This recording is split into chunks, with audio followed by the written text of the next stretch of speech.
ऊंचे ऊंचे मंदिर तेरे, ऊंचा है तेरो धाम। ओ कैलाश वाले भोले बाबा, हम करते हैं तुझे प्रणाम। नगर में जोगी आया, भेद कोई समझ न पाया। नगर में जोगी आया, भेद कोई समझ न पाया।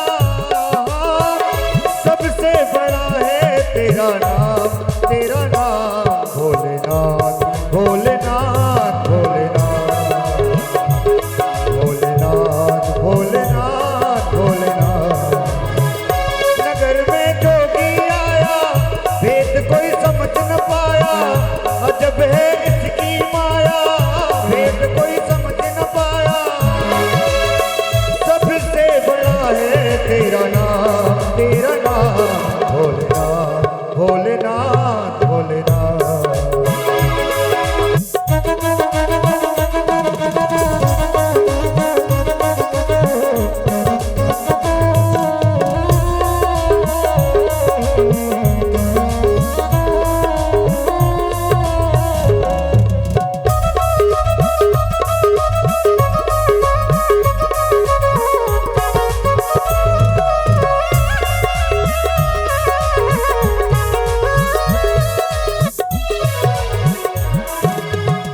विभूत गले रुंडमाला, शेष नाग लिपटायो।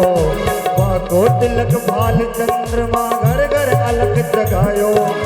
अंग विभूत गले रुंडमाला, शेष नाग लिपटायो। बाको तिलक भाल चंद्रमा, घर घर अलग जगायो। नगर में जोगी आया, भेद कोई समझ न पाया। भेद कोई समझ न पाया। नगर में जोगी आया, सबसे बड़ा है तेरा नाम, तेरा नाम भोलेनाथ, भोलेनाथ, भोलेनाथ, भोलेनाथ, भोलेनाथ, भोलेनाथ।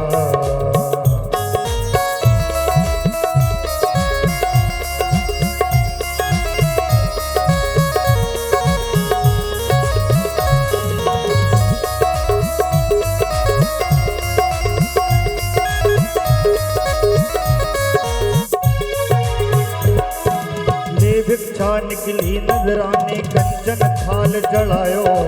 लो भिक्षा जुग जाओ, जंगल मेरा लाल डरायो। ले भिक्षा निकली नजराने, कंचन थाल जलायो। लो भिक्षा जुग जाओ, जंगल मेरो लाल डरायो। नगर में जोगी आया, भेद कोई समझ न पाया। नगर में जोगी आया, भेद कोई समझ न पाया। अजब है इसकी माया, भेद कोई समझ न पाया। हो सबसे बड़ा है तेरा नाम, तेरा नाम भोलेनाथ, भोलेनाथ, भोलेनाथ, भोलेनाथ, भोलेनाथ, भोलेनाथ, भोलेनाथ, भोलेनाथ, भोलेनाथ।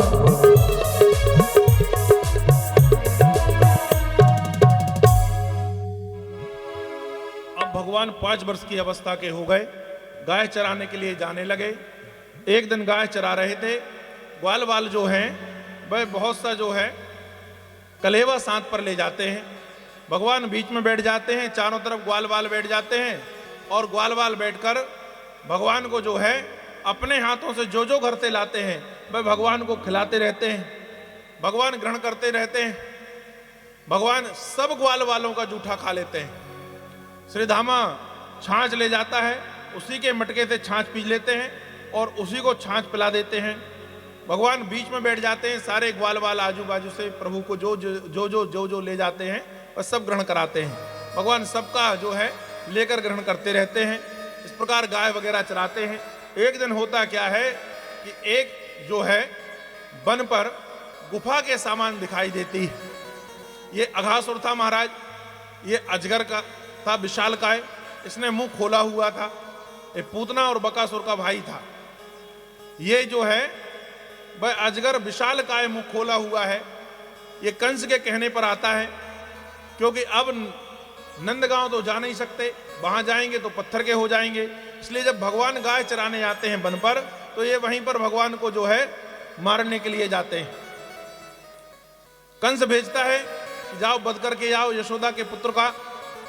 अब ये जो आता है इसने मुंह खोला हुआ है।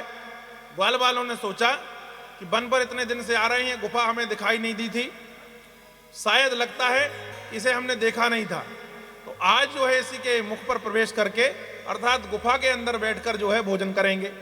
तो ग्वाल वाल बैठ जाते हैं। भगवान थोड़े दूर पर गाय चराते हैं, सारे ग्वाल वाल भगवान को बुलाते हैं।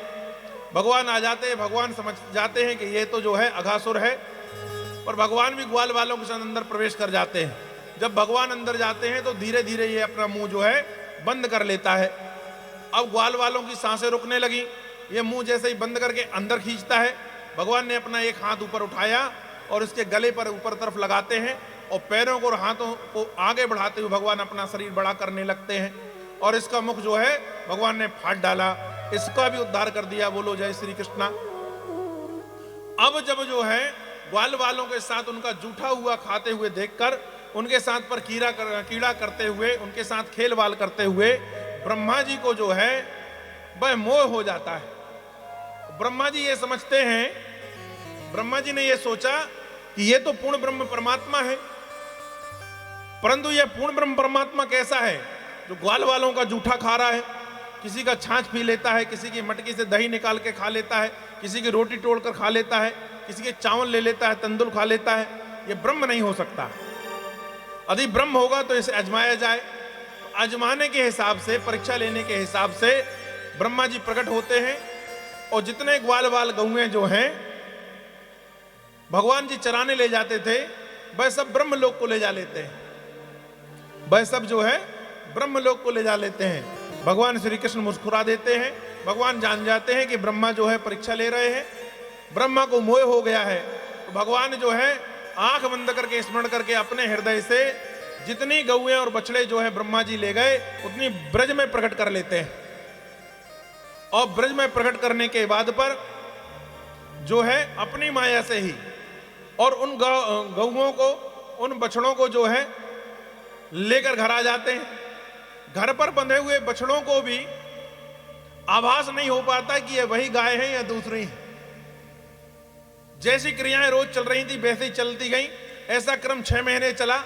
6 महीने के बाद ब्रह्मा जी ने देखा कि ब्रज में कोई फर्क नहीं पड़ा है।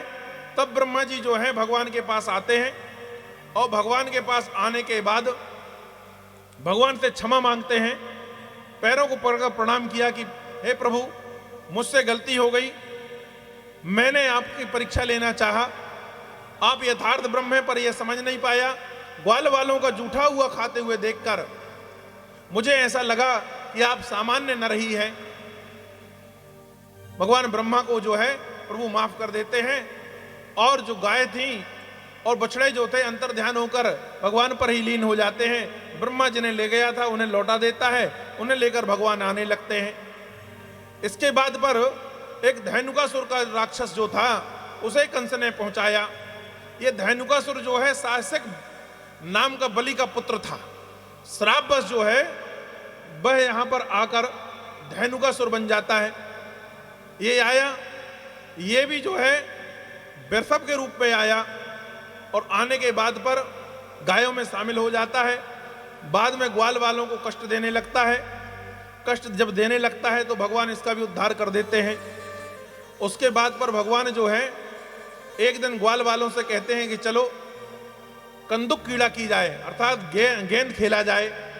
जब भगवान गेंद खेलना चाहते हैं यमुना जी के किनारे पर, तो जो इनके सखा थे वो मना कर देते हैं। वह कह देते वहां गेंद मत खेलो। कहा क्यों?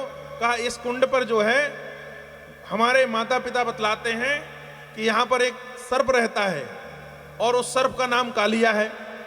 इसी के विष के कारण ये जमुना जी का पानी जो है विषैला हो गया है और यह पर यदि हम गेंद खेलेंगे तो धोखे से गेंद यदि अंदर चली गई तो विषैला पानी के पास हम लोग जाएंगे तो उस विष का असर हम लोगों को भी हो जाएगा। भगवान श्री कृष्ण समझाते हैं ग्वाल वालों से, कहते ऐसा कुछ नहीं होगा, तुम मेरे साथ यहाँ गेंद खेलो। गेंद खेलते खेलते भगवान जो है वह कीड़ा करते हुए गेंद को जो है जमुना जी की ओर फेंक देते हैं। जब जमुना जी के यहाँ पर चली गई तो श्रीधामा आदि ग्वालों ने कहा कि देखो हमने मना किया था ना, अब हमारी गेंद जो है जमुना जी में चली गई, गेंद कौन लेके आएगा? भगवान ने कहा मैं लेके आऊंगा। किसी ग्वाल वाल ने रोका कि वहां मत जाओ, पर भगवान ने नहीं माना और भगवान ने छलांग लगा दी जमुना जी पे।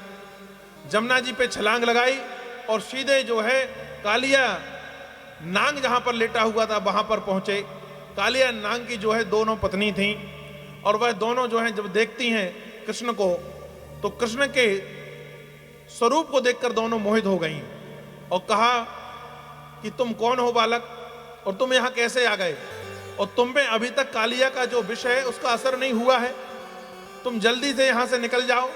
यहां पर जो भी आता है वो हमारे पति कालिया के द्वारा कालग्रास बना लिया जाता है। तुम यहां पर आए हो, हम तुम्हारा किसी प्रकार से अनहित नहीं चाहते, तुम इतने सौंदर्य हो, तुम इतने सुंदर हो कि तुम्हारा मुखमंडल हमें तुम्हारे ओर आकर्षित कर रहा है। भगवान ने कहा कि नहीं, मैं गेंद लेने आया हूं और गेंद कालिया के पास पड़ी उसे लेके जाऊंगा। दोनों के मना करने पर भगवान नहीं मानते और कालिया के पास जाते हैं और अपने पैर से जो है उसके पूंछ पर प्रहार करते हैं। जब कई बार प्रहार किया तो कालिया की नींद खुल गई और कालिया ने भगवान को अपने फनों से और अपने शरीर से लपेटना चाहा। भगवान को लपेट लेता है, भगवान और कालिया का युद्ध होता है। कालिया के जो है 101 फन थे, उन फनों से भगवान के ऊपर वार करता है। भगवान सारे फनों को जो है मरोड़ देते हैं और अंतवागत्वा आखिरी पर जो है कालिया जो है जब भगवान से हारने लगता है तो भगवान की शरणागति हो जाता है, पैरों को पकड़ लेता है और कहता है कि प्रभु तुम सामान्य बालक नहीं हो सकते, आप अपना स्वरूप बतलाइए। तब भगवान को वह नारायण के स्वरूप पर देखता है। अब कालिया जो हाथ जोड़कर प्रणाम करने लगा कि महाराज मेरे लिए क्या आदेश है? भगवान ने कहा कि तुम जमुना जी का परित्याग कर दो। कहा तुम जमुना जी का परित्याग कर दो और रमण द्वीप की ओर चले जाओ। तो कालिया ने हाथ जोड़कर भगवान से कहा कि प्रभु मैं जो हूं वहां गरुड़ के डर के मारे भाग कर आया था और ये जमुना का जो स्थान है यहाँ महर्षि का श्राप था कि गरुड़ जो है इस स्थान पर नहीं आ सकता, इसलिए यहां कर छुपा था। बोले क्यों? कहा हमारी माता पे और गरुड़ की माता कद्रू जो है उस पे और गरुड़ की माता विनीता पे शर्त लगी थी कि सूर्य के घोड़े किस रंग के हैं। तो कहा कद्रू ने जो है हमारी मां जो थी वह गरुड़ की माता ये बोल देती हैं कि घोड़े नीले रंग के हैं, जबकि घोड़े श्वेत वर्ण के थे, श्वेत थे। तो कहा शर्त ये लग गई कि यदि घोड़े जो हैं वह नीले होंगे तो तुम हमारी दासी बन जाओगी और श्वेत होंगे तो हम तुम्हारी दासी बन जाएंगे। तो कहा हमारी मां जो है कद्रू ने जो है वह हमें बतला दिया कि मैंने विनीता के साथ ऐसी शर्त लगा ली है, अर्थात गरुड़ की मां के साथ ऐसी शर्त लगा ली है। तो हम सर्पों ने क्या काम किया कि सूर्य के घोड़े पर जाकर लिपट गए और दूर से देखने पर वो जो है घोड़े जो हैं वह नीले और श्याम वर्ण के लगने लगे। तो कद्रू शर्त हार गई। तो कद्रू ने दासता स्वीकार की और हमारी मां विनीता शर्त हार गई और विनीता ने जो है गरुड़ की मां ने दासता स्वीकार की और कद्रू की दासी बन गई। यह बात जो है धीरे से एक दिन गरुड़ को पता चली और गरुड़ को जब पता चली तो उसने कहा मां तुम ये घर का कार्य क्यों करती हो? तो कहा कि मैंने दासता स्वीकार की है, सूर्य के घोड़े जो हैं मैंने श्वेत वर्ण के बोले थे लेकिन वह नीले और जो है श्याम वर्ण के हैं। तो कहा तुम्हें किसने बताया? कहा मैंने देखा है। गरुड़ समझ गए। गरुड़ ने कहा तुम्हारे साथ छल हुआ है, ये नांग लोगों ने जाकर जो है ये घोड़े पर लिपट गए थे, इसलिए घोड़े का रंग दूर से देखने पर वो श्याम और नीले वर्ण का लग रहा था। अब गरुड़ ने जो है बदला लेने के लिए नांगों को खाना जो है प्रारंभ कर दिया। जब नांगों को गरुड़ खाने लगे तो नांग भागते हुए ब्रह्मा जी के पास गए और ब्रह्मा जी से कहा महाराज हमारी जो प्रजाति है सारी नष्ट हो जाएंगी, गरुड़ सबको मिटा देगा, वह अपने माँ का बदला हम लोगों से ले रहा है। तो ब्रह्मा जी ने एक समझौता करा दिया, कहा हर अमावस्या में तुम एक सर्प जो है वह गरुड़ को दोगे। हर अमावस्या में एक सर्प जो है गरुड़ को दोगे, गरुड़ एक सर्प का पान करेगा। तो कहा कालिया ने महाराज मेरा नंबर था एक अमावस्या को, मैं यह भेद जानता था कि यमुना के इस किनारे पर गरुड़ को श्राप है, इसलिए मैं अपनी दोनों पत्नियों के साथ पर यहां पर आ गया था और बहुत दिनों से यहां पर रह रहा हूं। अब यदि मैं यहां से जाऊंगा तो गरुड़ मुझे मार डालेगा। तो भगवान ने जो है मुस्कुराते हुए कहा कि तुम्हारे साथ ऐसा कुछ नहीं होने वाला। बोले क्यों? कहा तेरे सर पर जो है मैं अभी नृत्य करूंगा तो मेरे चरणों का जो है वह निशान तेरे सिर पर पड़ जाएगा, और यह निशान तेरा गरुड़ देखकर कुछ नहीं करेगा। तू रमण द्वीप पर जो है अपने परिवार के साथ पर सुंदरता से रहो, स्वच्छंदता से रहो। भगवान ने ऐसा जो है वरदान दिया। अब यहां पर जब यशोदा को ग्वाल वाल दौड़कर जाकर बतलाते हैं कि तुम्हारे कन्हैया जो है जमुना जी पर कूद गए हैं गेंद को लेने के लिए, तो यह यशोदा बेहबल होकर गिर पड़ती है और दौड़ते हुए हा पुत्र करके वहां से दौड़ती है। साथ पे सारी गोपियां दौड़ती हैं। नंद बाबा को पता चला तो चले आते हैं। जमुना जी के किनारे जब तक पहुंचते हैं तो क्या देखते हैं कि वहां पर भगवान जो है कालिया के फन पर जो है वह नृत्य कर रहे हैं महाराज। और साथ पर जो है भगवान ने इतना विचित्र नृत्य किया कि उस नृत्य की स्पर्धा के लिए भगवान शंकर जो है वह कैलाश पर नाचते हैं। भगवान शंकर जो है वह कैलाश पर नाचते हैं। यहां पर जो है गंधर्व आदि नाच करने लगते हैं। भगवान ने नृत्य किया, गेंद लिया, गेंद लेने के बाहर आ गए। यशोदा जी ने जो है भगवान को जो है बड़े अच्छे से लिपटा लिया और घर ले जाके कहने लगी नाना प्रकार के सारी जो क्रियाएं हैं सब कुछ जो है पता नहीं मेरे पुत्र के पीछे क्यों पड़े रहते हैं। फिर ले जाके पंचगव्य से स्नान कराया और उनकी नजर आदि उतारी। कालिया जो है भगवान के आदेश अनुसार यमुना जी को छोड़कर रमण रेती के लिए चला जाता है महाराज। और उसके बाद पर एक दिन भगवान जो है गौएं लेकर जाते हैं। तो जब गौएं लेकर जाते हैं तो वन में देखते हैं कि कुछ जो है अग्नि का प्रवेश हो चुका है। अग्नि जो है इतनी बढ़ गई थी कि वह धीरे धीरे पूरे वृक्ष को समाहित कर लेना चाहती है। पूरा वृक्ष उससे जल जाएगा। भगवान ने मुख खोला और दानव दल अग्नि को जो है अपने मुख पर ले लिया, क्योंकि अग्नि भगवान का ही मुख है। अग्नि जो है भगवान के मुख पर वास करती है, इसलिए उसने मुख में ले लिया और वृक्ष की अग्नि से रक्षा कर लिया। फिर यहाँ पर महाराज एक दैत्य और आता है जिसका नाम प्रलंबनसुर है, उसका भगवान ने वध किया। और भगवान ने जो है अब कदम के वृक्ष के ऊपर बैठकर वेणु गीत का जो है वह गायन किया हुआ है।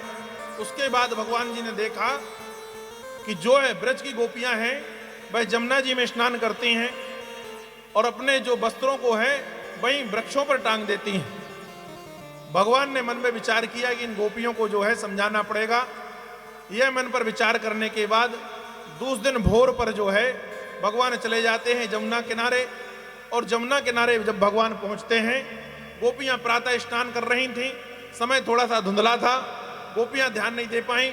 भगवान ने उनके सारे वस्त्रों का हरण कर लिया और हरण करने के बाद कदम के वृक्ष पर चढ़ जाते हैं और वहीं पर जो है वह सारे वस्त्र गोपियों के रख लेते हैं।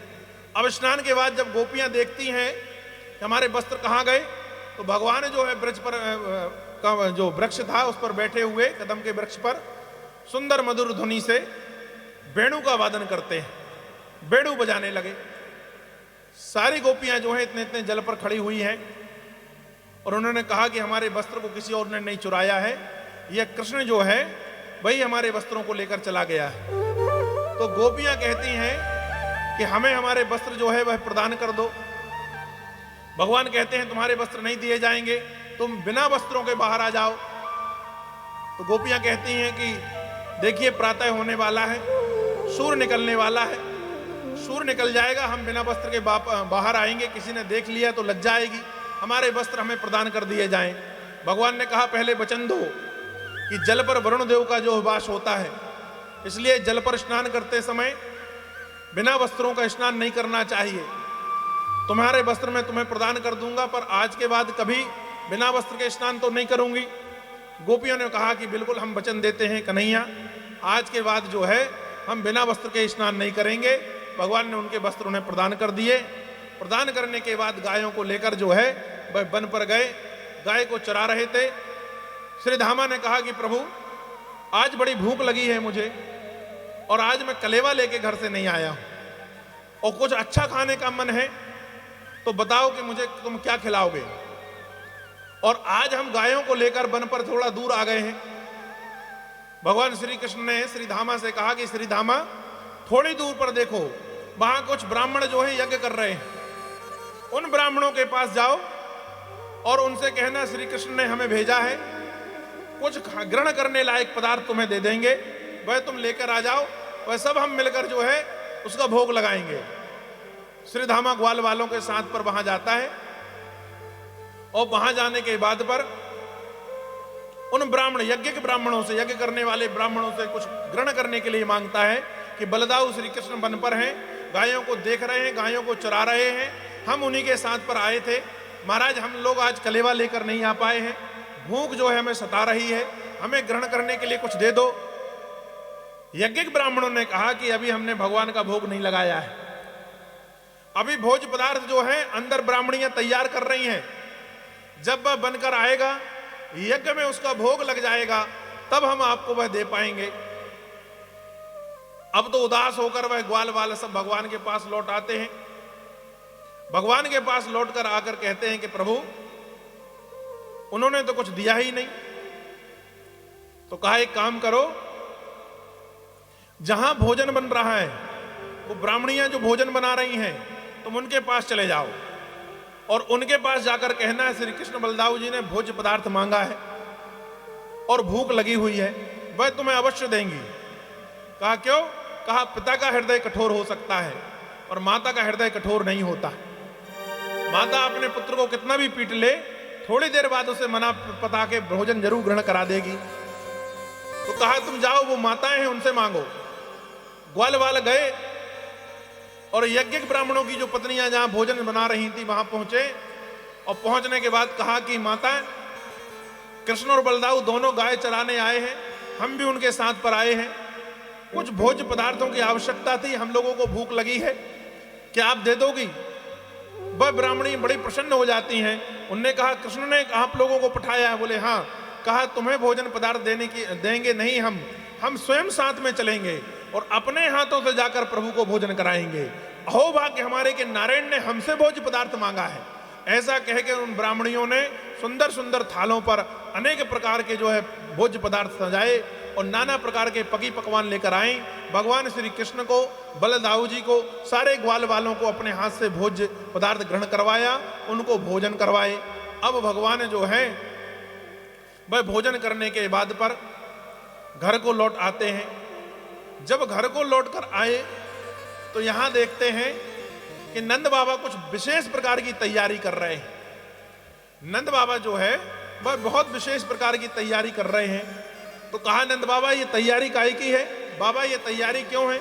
अनेक प्रकार के जो है वह साज सामान आप आरंभ करते हैं, रेशमी वस्त्रों को सुधारा जा रहा है, फूलों की मालाएं बनाई जा रही हैं, मणि आदि की मालाएं बनाई जा रही हैं, नाना प्रकार के पकी पकवान घर पर बना रहे हैं। तो मुस्कुराते हुए नंद बाबा ने कहा कि हम इंद्र का पूजन करते हैं। कहा क्यों? कहा इंद्र जो है वह हमारी गाय बछड़ों को पोषण देता है। भगवान श्री कृष्ण ने कहा कि इंद्र थोड़ी ना पोषण देता है। कहा पोषण कौन देता है? कहा गोवर्धन से पोषण प्राप्त होता है। गोवर्धन पर्वत पर जाकर जो है हमारी गायें जो है चरती हैं। इसमें इंद्र का क्या है? तो कहा गोवर्धन की पूजन करनी चाहिए, हमें जो है पूजन जो है वह गोवर्धन का करना चाहिए। कहा लाला इंद्र नाराज नहीं होगा? कहा इंद्र नाराज नहीं होगा और होगा तो देखा जाएगा। भगवान श्री कृष्ण की बात सारे ग्वाल वाल नंद बाबा मान लेते हैं। उपनंदन ने कहा कि यदि लाला कह रहा है तो इस बार जो है वह हम चल के गोवर्धन का ही पूजन करें। और सारे ग्वाल वालों के साथ पर भगवान जो है वह नंद बाबा यशोदा को लेकर, बलदाऊ भैया को लेकर जो है गोवर्धन गए और गोवर्धन का जो है पूजन भगवान श्री कृष्ण उत्तम ढंग से करने लगे। अब तो जो है गोवर्धन जो है प्रसन्न हो जाते हैं और गोवर्धन प्रकट हो गए। महाराज अपना मुख खोला। अभी तक जो इंद्र को तो सिर्फ भोग लगता था, लेकिन इस बार गोवर्धन जब प्रकट हुए तो गोवर्धन ने अपना मुख खोला और जितनी थालियों में अनेक प्रकार के पकी पकवान गोपी ग्वाल बनाकर लाए हैं, सब थालियों सहित जो है वह ग्रहण करने लगे गोवर्धन महाराज और सुंदर उनको ग्रहण कराया। किसी गोपी ने कहा कि ये गोवर्धन जो है इसका चेहरा ऐसा लगता है जैसे हमारा लाला हो।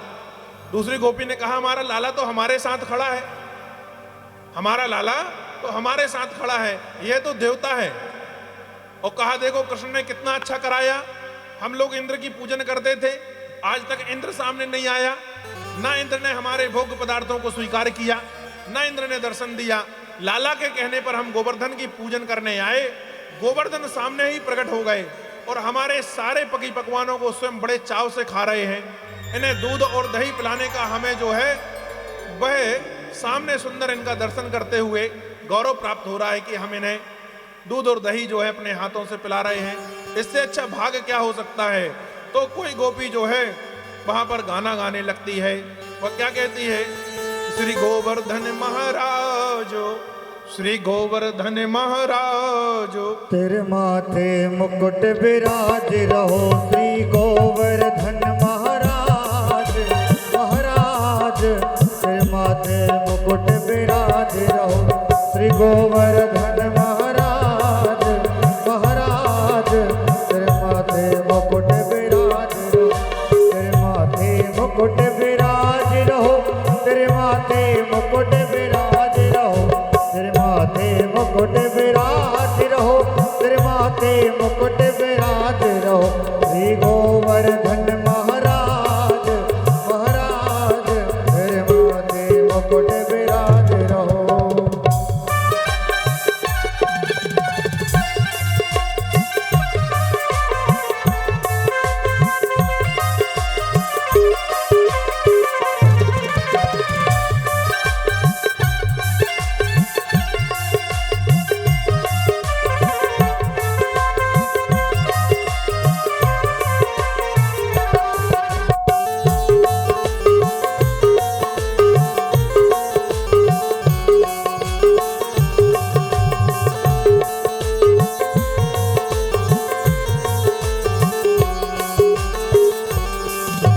पान चढ़े तो पे फूल चढ़े, तो पे पान चढ़े तो पे फूल, तो पे पान चढ़े तो पे फूल चढ़े, तो पे पान चढ़े तो पे फूल चढ़े, तो पे चढ़े तो पे चढ़े तो पे चढ़े दूध की धार सरकार, तेरे माथे मुकुट विराज रहो, श्री गोवर्धन महाराज महाराज, तेरे माथे मुकुट विराज रहो।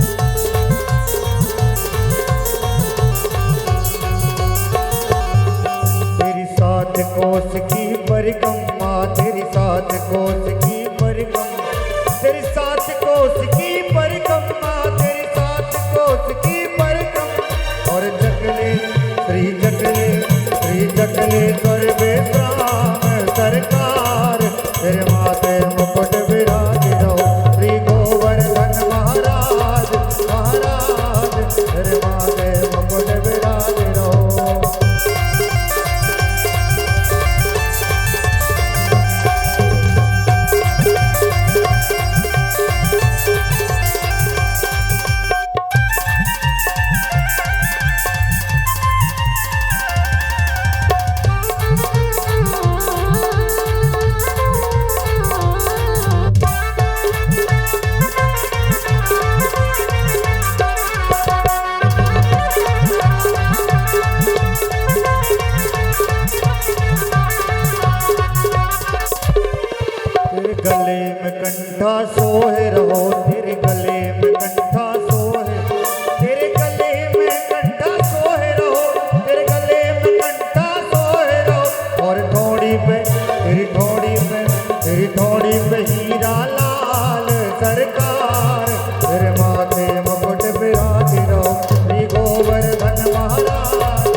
कुंडल सोहे, तेरे कानन कुंडल चमक रहो, तेरे कानन कुंडल चमक रहो, तेरी झांकी। एक बार सभी को जयकारा लगाना है, बोलिए गोवर्धन सरकार की, वृंदावन बिहारी लाल की। ये आवाज तो यहाँ तक नहीं पहुंची, वृंदावन तक कहाँ पहुंचेगी? बोलिए वृंदावन बिहारी लाल की। राधे राधे, ऐसा लग रहा है सब मन में बोल रहे हैं राधे। श्री गोवर्धन महाराज महाराज, तेरे माथे मुकुट विराज रहो। श्री गोवर्धन महाराज महाराज, तेरे माथे मुकुट विराज रहो।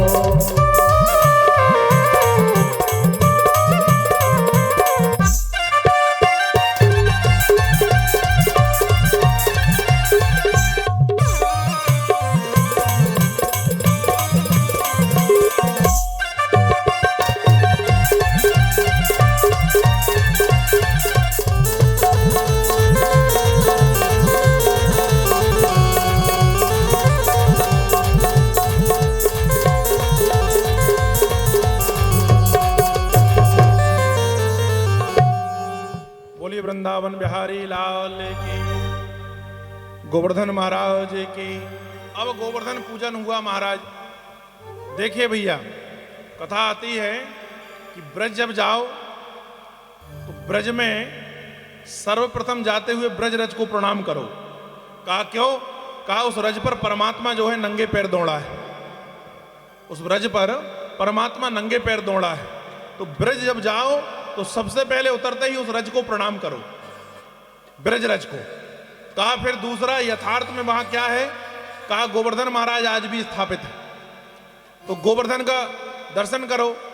कहा फिर जमुना जी का दर्शन करो कि जमुना जी वही है जो द्वापर में थी, तो कहा जमुना जी का दर्शन करो और फिर बिहारी जी के दर्शन करो।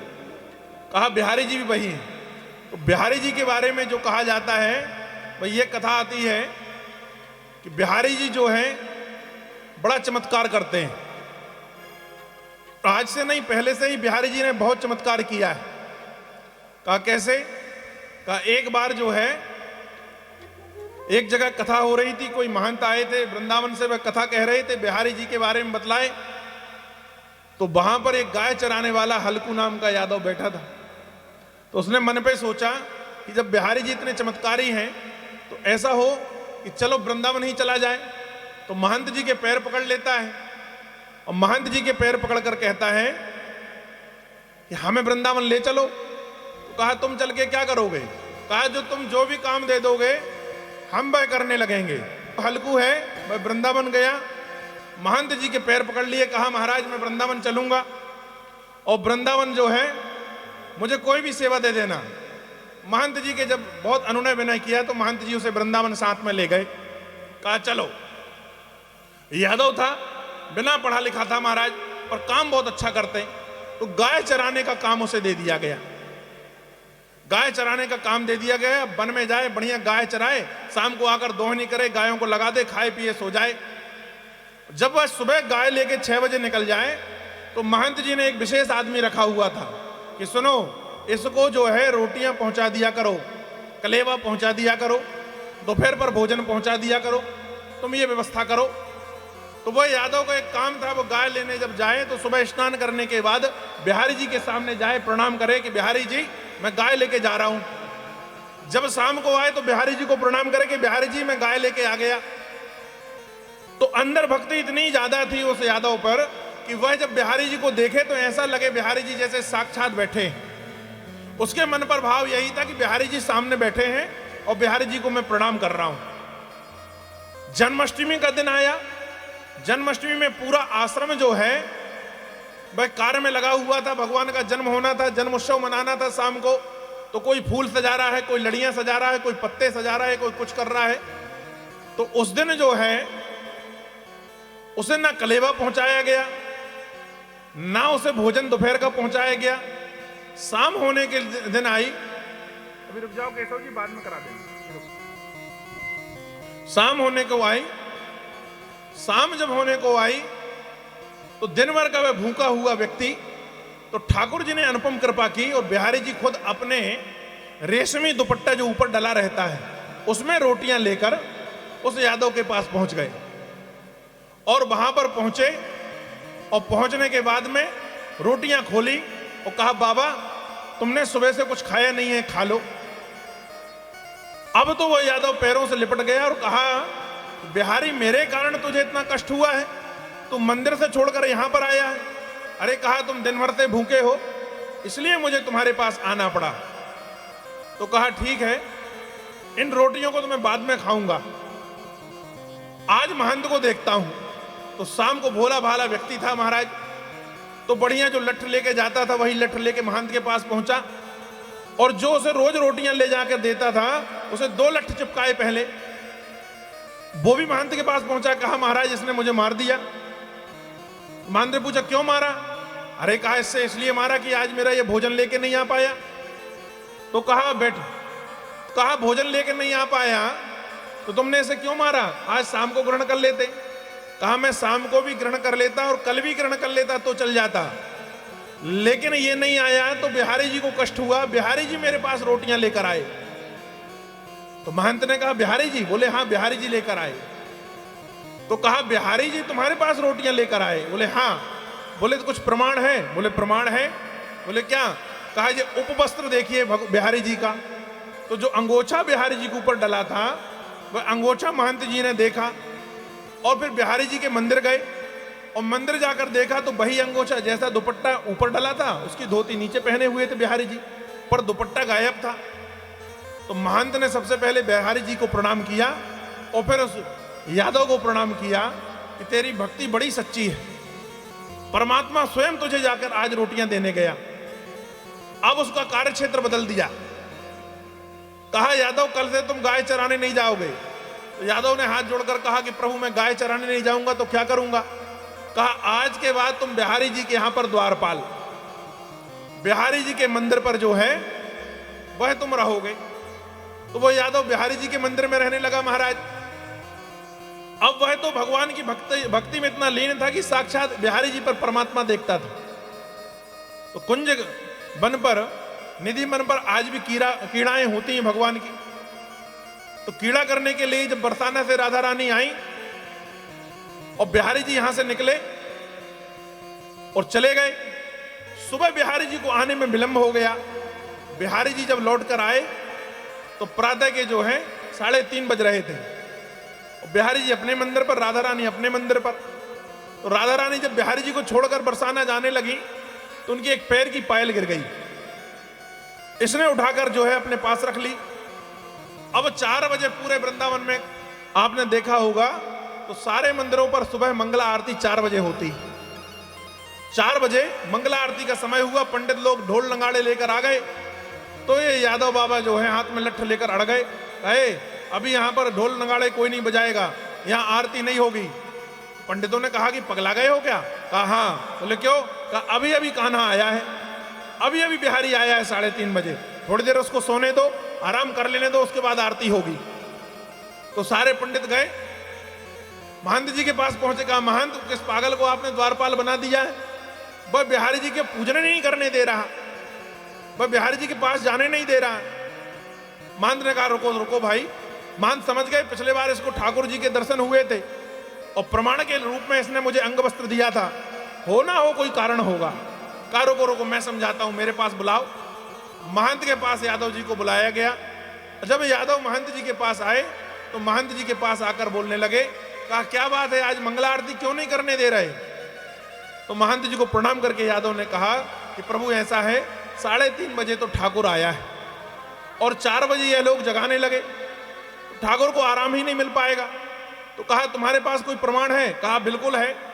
आज राधा रानी स्वयं कहने लगे बिहारी जी को छोड़ने आई थी, और जब वह लौट के जा रही थी तो ये देखो पायल पाजेब ये उनकी गिर गई है, मेरे हाथ पर है।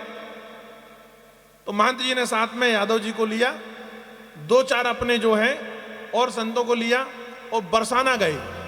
और बरसाना में कचहरी खुली जहां राधा श्री का विग्रह है, वहां देखा गया। तो वहां के महंत ने प्रणाम किया कि ब्रज के महंत आए हैं। कहा तनिक भैया देखिए राधा रानी के पैर पर एक पायल है या दोनों है? तो उसने देखा महंत ने, तो एक पायल थी पैर पर। जब एक पायल थी तो कहा एक पायल है। तो कहा ये जो मेरे हाथ में पायल ये मिलाओ जरा, वैसे ही पायल ये भी है कि नहीं ये दूसरी पायल है। तो ब्रज के महंत के हाथ पर जब पायल देखी और उसे मिलाया गया तो वह उसी पायल जैसी निकली। कहा यही पायल है। कहा बस यही देखना चाह रहे थे, अब ये राधा रानी को पहना दो। बोले कारण क्या है? कहा कारण ये है कि राधा रानी जो है रास के लिए गई नहीं और बिहारी जी के साथ पर जो है आते समय यह पायल जो है बिहारी जी के मंदिर पर गिराई थी और इसे यादव को मिली है। या अच्छा कहने लगे, उन्होंने भी प्रणाम किया उस यादव को। अब यादव जी चले आए। उस दिन से महंत ने जो है आकर ब्रज पर एक नया नियम बना दिया है। बिहारी जी की मंगला आरती प्रारंभ जो है वह सुबह होती है। सारे मंदिरों की मंगल आरती ब्रज में जो है 4 बजे होती है। बिहारी जी की प्रातः जब सूर्य निकल आता है तब होती है। तो इसे कहते हैं भगवान जो है वह भक्त के वशीभूत है और परमात्मा के सामने जरूर जाना चाहिए। और जब परमात्मा के सामने जाओ तो मांगने नहीं जाना चाहिए। परमात्मा को यह बताना जाना चाहिए कि हम अच्छे हैं, आपकी कृपा से सब बढ़िया है, ठीक है। उसे जो देना होगा वो बिना मांगे दे देगा। इसका सबसे अच्छा उदाहरण सूरदास जी महाराज हैं। सूरदास जी महाराज जब तक ब्रज में रहे बिहारी जी के दर्शन के लिए रोज गए। तो एक दिन बिहारी जी के दर्शन के लिए जाते हैं, तो बिहारी जी के दर्शन के लिए जाते हैं तो वहां पर 2-4 लोग खड़े थे हमारे और आप जैसे। उनने सूरदास बाबा की तरफ देखा, यार ये तो सूरा है और ये बिहारी जी के सामने खड़े थे। तो कहा बाबा तुम्हारी तो आंखें ही नहीं है, तुम बिहारी जी के दर्शन क्यों करते हो? तो सूरदास जी ने बड़ी अच्छी बात कही। कहा पगले मेरी आंखें नहीं है, उसकी आंखें तो हैं। मैं उसे भले ना देख पाऊं, वो तो मुझे देखता होगा, तो वो मुझे देख लेगा। कहा इसलिए मैं चला आता हूं रोज कि हम तुम्हारी कृपा से ठीक हैं। तो यहां पर श्री कृष्ण भगवान ने जो है वह बढ़िया जो है गोवर्धन का पूजन कराया। गोवर्धन के पूजन के बाद इंद्र जो है रुष्ट हो गया महाराज। इंद्र को लगा कि ब्रज में मेरी पूजा नहीं हुई। ग्वाल वालों ने एक नया नियम निकाल लिया और वह यह भूल गया कि भगवान श्री कृष्ण जो है साक्षात ब्रह्म हैं। तो इंद्र ने जो है अपने सारे मेघों को आदेश दिया कि जितना पानी आपके पास में है वह सब ब्रजमंडल पर वर्षा कर दो, वह सब जो है ब्रजमंडल में वर्षा कर दो। और ब्रजमंडल में इतनी वर्षा करो कि सारे ग्वाल वाले जो हैं, जो नंदगांव हैं, जो बरसाना है सब डूब जाए। अब मेघ वर्षा करने लगे महाराज। मेघों ने घनघोर वर्षा की। भगवान श्री कृष्ण समझ गए कि इंद्र ने जो है इन्हें पठाया है। तो सारी गऊओं को लेकर और गऊओं के साथ ग्वाल वालों को लेकर, नंद बाबा को लेकर, यदुरानी को लेकर जो है वह पहुंच जाते हैं गोवर्धन पर्वत। और गोवर्धन पर्वत को प्रणाम किया और प्रणाम करने के बाद पर भगवान श्री कृष्ण ने माया कुतूहल करते हुए जो है गोवर्धन पर्वत को जो है अपने दाहिने हाथ की छिंगली से उठा लिया महाराज और छिंगली से गोवर्धन पर्वत को रखा। जब छिंगली से गोवर्धन पर्वत को रखा, गोवर्धन पर्वत को जो है वह छिंगली पर रखे हुए हैं, तो सारे ग्वाल वालों ने सोचा कि लाला की थोड़ी मदद कर दी जाए। तो लाला की मदद करने के लिए कोई लठिया, कोई डंडा लेकर जो है कहने लगे लाला हम भी लगाए हैं, और वह भी जो है सहारा देने लगे। अब ग्वाल वालों के साथ पर भगवान गोवर्धन पर्वत के नीचे सुरक्षित हैं। इंद्र ने घनघोर वर्षा कराई। घनघोर वर्षा कराने के बाद पर हमारे और तुम्हारे मन पर यह प्रश्न आ सकता है कि ब्रजमंडल में इतना पानी गिरा और बाजू पर मथुरा थी, मथुरा तक जल नहीं पहुंचा। और कहा जाता है कि सारे मेघों को आदेश था। तो पद्म पुराण में कथा आती है, भगवान महादेव ने पार्वती जी के लिए जब बद्री विशाल का निर्माण कराया था। देखिए भैया, भगवान महादेव जी ने 3 प्रमुख स्थान बनाए पार्वती के साथ, फिर भी रहना नहीं मिला है। 2 ऐसे देवता हैं जो अपनी ससुराल में रह रहे हैं, ठीक है। एक भगवान महादेव कैलाश पर्वत पर, हिमाचल ससुर है, कैलाश हिमाचल में है, तो अपने ससुराल पर रह रहे हैं। और दूसरे नारायण क्षीर सागर में, सागर की पुत्री है लक्ष्मी, और क्षीर सागर पर स्वयं निवास करते हैं नारायण, तो ये ससुराल पर ही रह रहे हैं। तो भगवान महादेव ने तो बड़ी सुंदर रचना की थी। जो बद्री विशाल है ना, वह जो सुंदर जो है भवन है, गौरा के लिए महादेव जी ने बनाया था। पर भगवान विष्णु ने छल किया, छोटे से बालक बनकर वहां पहुंच जाते हैं। और पहुंचने के बाद पर वह जो है छोटे से बालक थे, अंदर प्रवेश कर जाते हैं। जब वह अंदर दहलीज पर प्रवेश करते हैं तो गौरा ने जो है उस समय धान फटक रही थी। तो गौरा ने देखा कि इस वन में चारों तरफ से बर्फ से ढका हुआ स्थान है, यहाँ इतना सुंदर बालक कौन आ गया। और शंकर जी जो है वह ध्यान पर बैठे थे, उन्होंने ध्यान खोला और गौरा से कहा कि ये बालक जो है ये साक्षात नारायण है, इसे अंदर मत जाने देना, ये तेरे साथ छल करने आया है, ये तेरा ये भवन ले लेगा।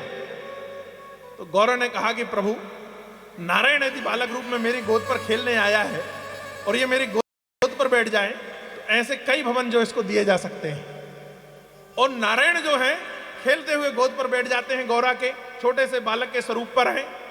थोड़ी देर बाद उठे, गौरा के हाथ पकड़कर इधर उधर घुमाते हैं।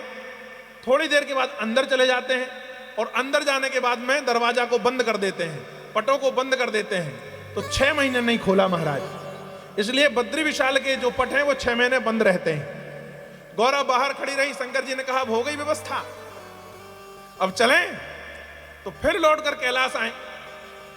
कैलाश आने के बाद में कुछ दिन बाद फिर काशी बनाई, जो त्रिशूलों में बनाया था। बाद में समय रहते हुए उसे जो है क्षेत्रपाल भैरव ने मांग लिया तो काशी छोड़ना पड़ा। काशी छोड़कर फिर तीसरा भवन बनाया था त्रिकूट पर्वत पर, सुलंका, और विश्ववा से उसे पूजन कराई थी। तो वास्तु पूजन करते समय विश्ववा उसे मांग लेता है, तो लंका भी गई। तो पुनः लौटकर पहुंचे कैलाश। तो महादेव जी ने ये 3 स्थान जो है गौरा के लिए बनाए थे। तो जब बद्री विशाल का निर्माण कराया था, वहां पर 2 बातें एक साथ घटित होती हैं। एक तो उसका प्रारंभिक पूजन कराना था, जिसे वास्तु पूजन करते हैं, क्योंकि प्रारंभ पूजन कराने के बाद पर गृह प्रवेश होगा, तो इसकी तैयारी थी।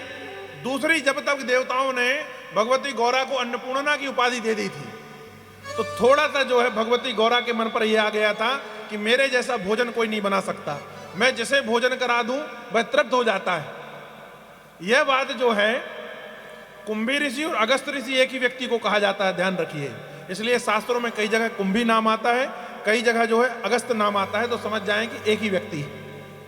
कुंभ से पैदा हुए थे, घड़े से पैदा हुए थे, इसलिए कुंभी, और अगस्त नाम है ही। तो कहा कि भगवान शंकर ने एक साथ 2 काम किया कि बद्री विशाल का जो है वह लोक आचार से पूजन भी हो जाए, गृह प्रवेश भी हो जाए, और दूसरा जो है जो अन्नपूर्णा जी के मन पर यह आ गया है कि मैं इन्हें तृप्त कर देती हूं सबको, मेरा भोजन मैं जिसे ग्रहण करा दूं वह तृप्त हो जाता है। तो इनके मन पर जो है थोड़ा सा अहम आ गया है, यह भी घट जाए। तो कहा कि जब घरों का उद्घाटन करना चाहिए ना, तो किसी आचार्य को भोजन कराना चाहिए। तो गौरा ने कहा किसी को बुला लो। तो कहा कुंभी ऋषि को बुला लें। कहा बुला लो। कहा ठीक है हम बुला लेंगे, पर एक बात है, आप अष्ट सिद्धियों के साथ पर आज से ही भोजन करने लग जाएं। कहा आज से? बोले 1 साल भोजन बनाइए, 1 साल बाद उन्हें भोजन करने बुलाएंगे। कहा ठीक है। 1 साल भगवती ने अष्ट सिद्धियों के साथ भोजन का निर्माण किया और कुंभी ऋषि को बुलाया। कुंभी ऋषि आए, कहा ये हमारा जो बद्री विशाल भवन है इस पर आप गृह प्रवेश करा दीजिए। बोले ठीक है करा देंगे। पूजन हुआ, पूजन के बाद कहा भोजन कर लीजिए। तो बैठ गए कुंभी ऋषि। जब कुंभी ऋषि बैठ गए तो अन्नपूर्णा अष्ट सिद्धियों से कहा कि परोसना चालू करो। तो आचमन के लिए जल मांगा। जब जल मांगा तो शंकर जी ने कहा कि गंगा है ले लो। तो गंगा लिया तो इतने जोर से आचमन के लिए गंगा को खींचा कि आधा जल गंगा का पी गए, गंगा पतली हो गई।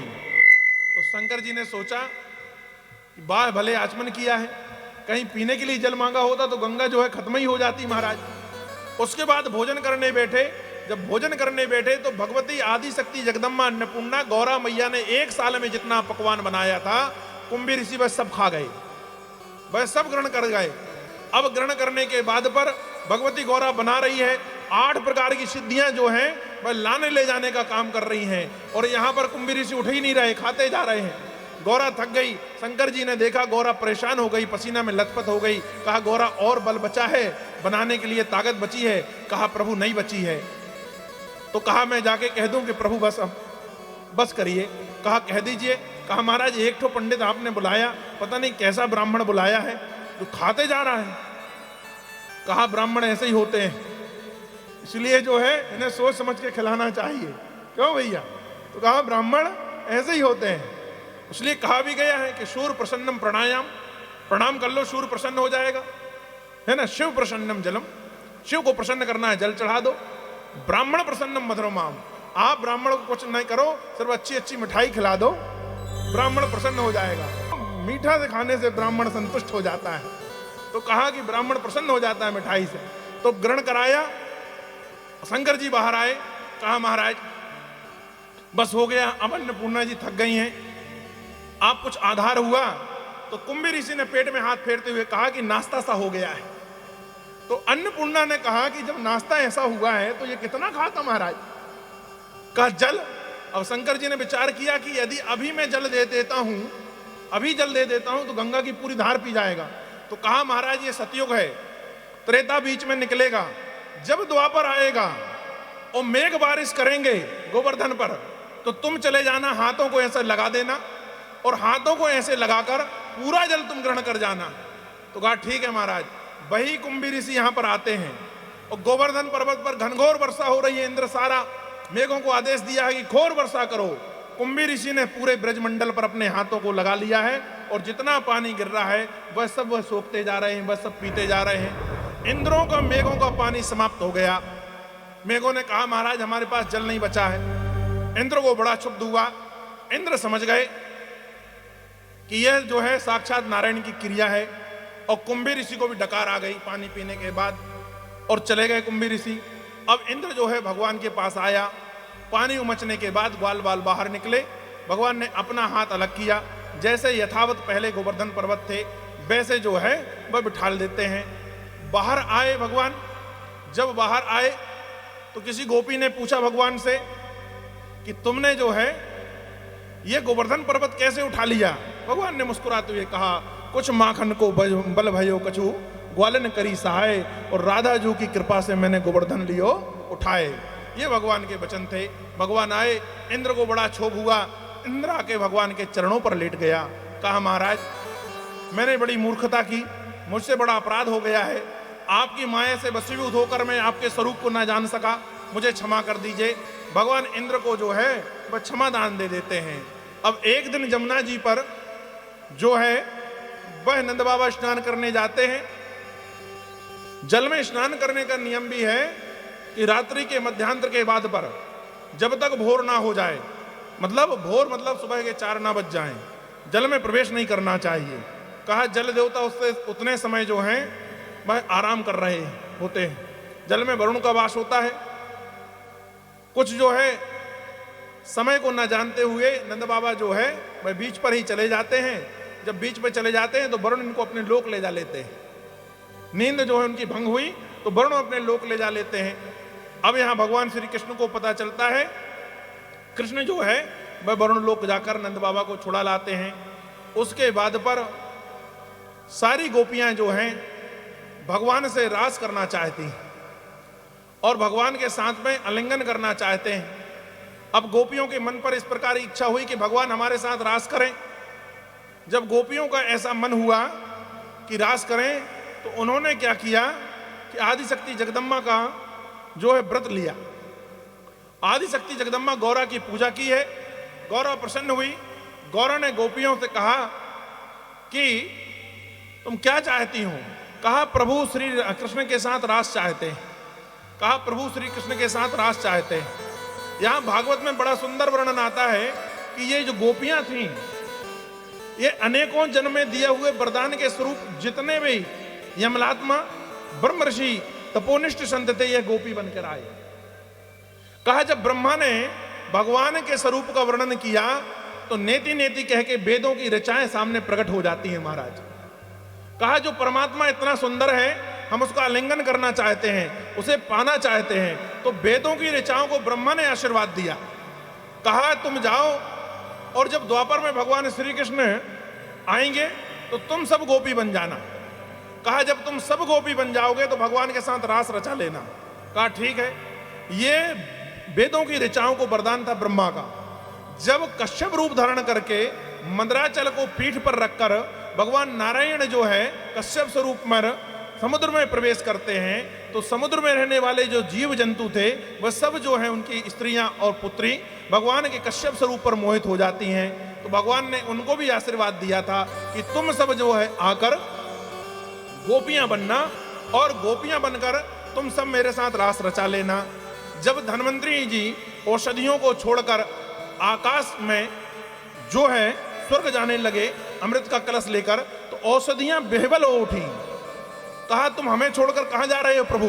तो भगवान धन्वंतरी स्वरूप पर भी नारायण ने उन्हें आशीर्वाद दिया कि तुम सब आकर गोपियां बनना, तुम सब आकर जो है गोपियां बनना, मैं कृष्ण बन के आऊंगा, तुम्हारे साथ रास हो गई।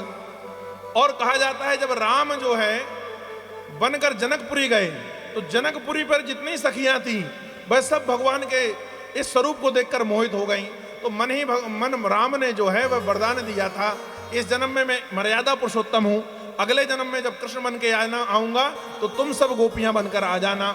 और कहा जब भगवान वन में निकले तो बनचर की जो स्त्रियां हैं, वन की जो वन में रहने वाली जो युवतियां हैं, वह भगवान के साथ रास चाहती थीं, तो उन्हें भी भगवान राम ने जो है वह आशीर्वाद दिया था कि तुम सब गोपियां बनकर आना। तो ये जो गोपियां हैं, ये संत महात्मा जो अनेकों वर्षों से भगवान का आलिंगन करना चाह रहे थे, वह हैं, वेदों की ऋचाएं हैं, भगवान के अनेकों अवतारों पर दिए हुए वरदान से जो आए हैं, ये सब गोपियां बनकर आई।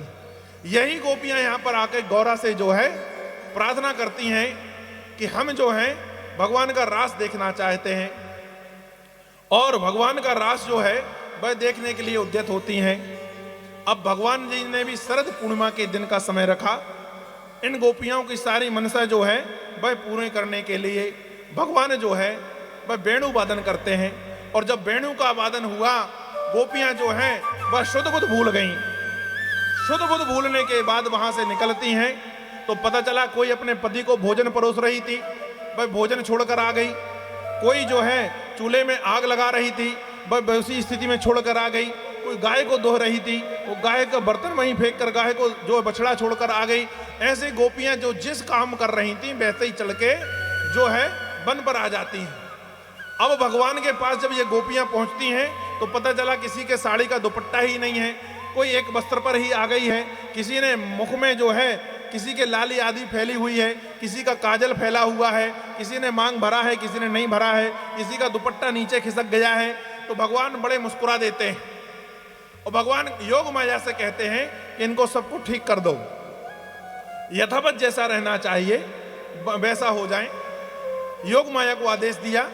योग माया जब तक उनका श्रृंगार करती है, जब तक उनसे प्रश्न करते हैं कि गोपियां ये बताओ, गोपियों ये बताओ कि तुम सब अपने पतियों को छोड़कर मेरे पास आई हो।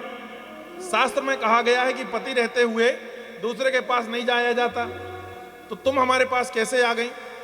कहा शास्त्र तो कहते हैं कि पति को ही परमात्मा मानना चाहिए। गोपियों ने कहा ठीक है महाराज, तुम्हारे हम भी एक बात पूछते हैं, तुम बताओ। कहा बताओ। कहा मान लो कोई स्त्री है, उसका पति प्रदेश गया है, उसका पति प्रदेश गया है, और उस स्त्री के मन पर यह भाव आए कि वह पति का दर्शन करे, उसका पूजन करे, तो कहने लगी वह क्या करेगी? वह पति की जो फोटो होगी ना उसी का दर्शन करेगी या उसी का पूजन करेगी। कहा लेकिन यदि पति आ जाए, पति प्रदेश से लौट आए, तो उस स्त्री को क्या करना चाहिए? उसी फोटो का पूजन करते रहना चाहिए कि जो पति आ गया है यथार्थ में साक्षात, उसका पूजन करना चाहिए? तो भगवान ने कहा कि जो यथार्थ में पति आ गया है, जब पति आ ही गया है तो उसका पूजन करना चाहिए, फोटो का पूजन क्यों करना चाहिए?